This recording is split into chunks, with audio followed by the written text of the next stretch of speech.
Some of y'all really just dislike yourself. How do I know that? Because you are out here bragging about the bare minimum.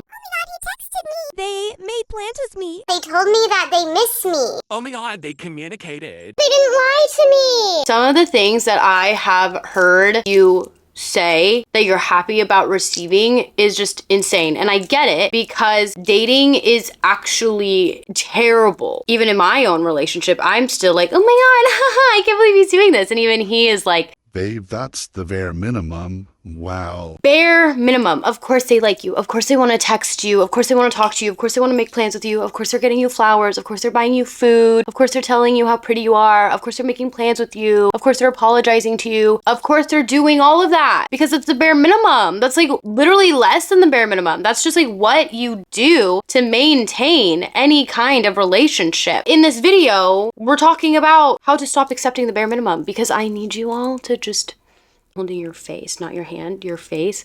I need you all to start not only liking yourself, but loving yourself, okay? Because you are worthy of loving yourself. When you start loving yourself, that's when life just skyrockets. That's when everything in your life gets better. I was able to find and attract this angel of a man because of the self-love that I have cultivated over the past year and a half. I stopped accepting the bare minimum when dating and also in my friendships. By raising my standards, I have been able to improve my quality in life in just about like every area of my life. The bare minimum are literally those small things that you think are so great that these people are doing. I'm probably going to be referencing dating a lot because that is usually when the bare minimum tends to be referenced, but the bare minimum also applies to platonic relationships. Also, I literally have cat hair in my lipstick. Don't mind me. We keep it real. We keep it raw around here. Anyways, the bare minimum very, very much applies to platonic friendships. I have also had to use the bare minimum when it came to friendships and whether or not to end them as well. Like, do they reach out to me first?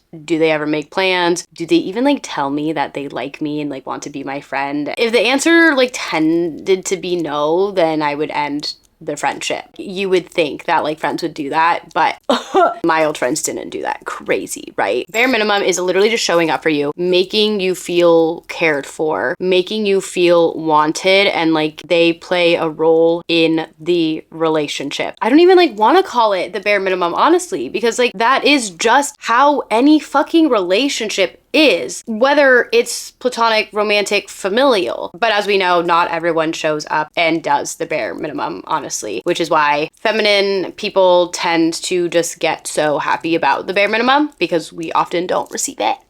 And then when we do, we're like, oh, we're receiving the bare minimum. Ah! And then when we receive more than the bare minimum, we don't know how to compute it. Like that's like how I have been with this man, but I'm also like, no, I do deserve this. I do deserve to just joke about receiving flowers and then getting woken up hungover by surprise flower deliveries. Because that is more than the bare minimum.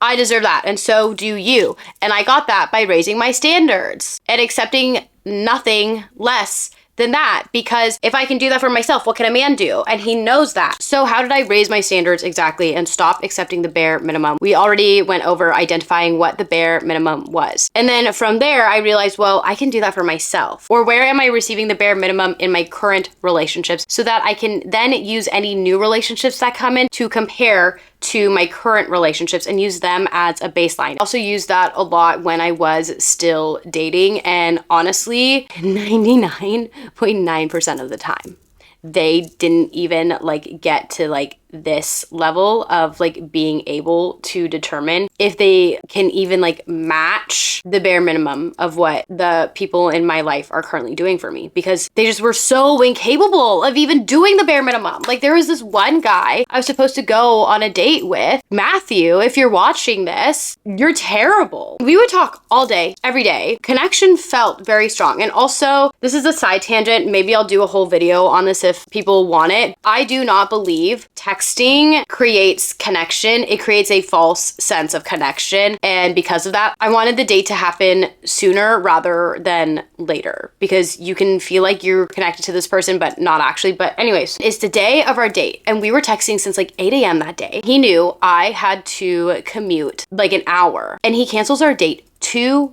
hours before. I had quite literally just finished picking out my outfit and I was about to start putting my makeup on. My phone was charging and I decided to go check my notifications before putting on my makeup. But if I hadn't, I would have finished getting ready and then saw his text. When I told people that, a lot of people were like, well, he could have just stood you up. No.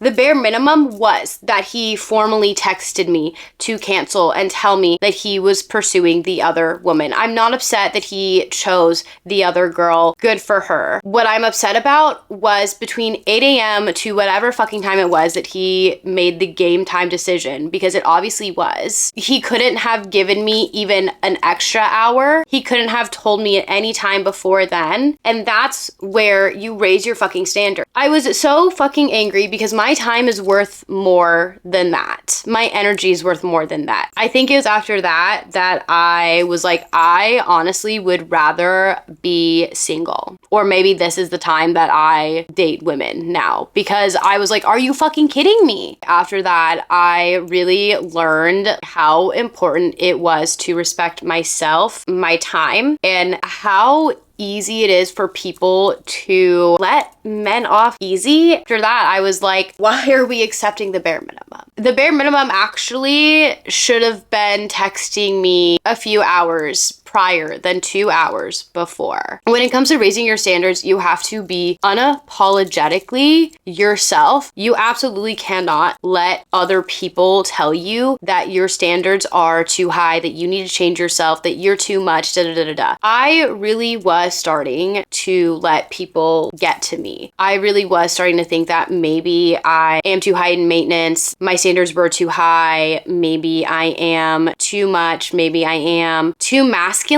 I cuss a lot. I love to cuss. I love the word fuck. Fuckity fuck.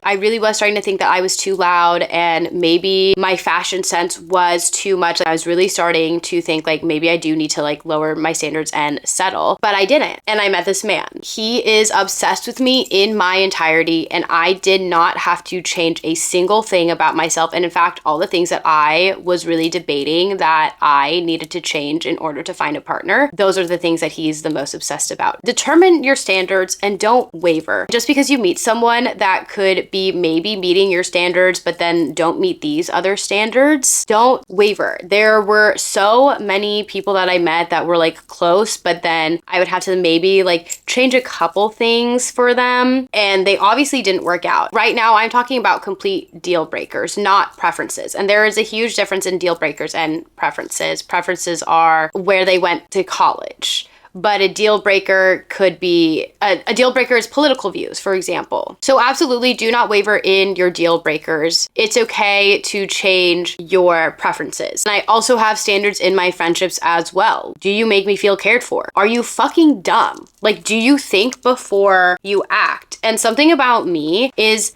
I observe. I watch how you treat me. I watch how you treat others. I watch how you act. And if you aren't meeting my standards, I'm not afraid to end the friendship, because why would I continue to put my energy into something that isn't benefiting me in one way or another? And I don't mean benefiting me in like the egotistical, like what are you bringing to me? But I mean benefiting in like this friendship is no longer actively bringing me joy. It doesn't make me feel supported. It doesn't make me feel cared for. It feels like more work than it needs to be. That is how friendships and relationships in general should benefit you. You should feel cared for, seen, loved, cherished. All relationships are work, but they shouldn't be all work. Figure out your standards, stick to them. Also recognize that people are humans. Let them fuck up. Observe those fuck ups. Keep track of them, but don't tally them, if any of that makes sense. Like, don't hold people's fuck ups against them, but definitely just like keep them in the back of your head. Observe, like, is this a season or is it a pattern? Is it a season or is it a character flaw? This sounds like I'm constantly judging and constantly observing people, but that's not it. I actually am one of the least judgmental people you will ever meet in your entire life. I have also gone through so much in my personal relationships, and so I have had to do the work to raise my standards to ensure that I am not being hurt anymore by people that don't deserve my time, my energy, my love, my care, because I have so much of that to go around,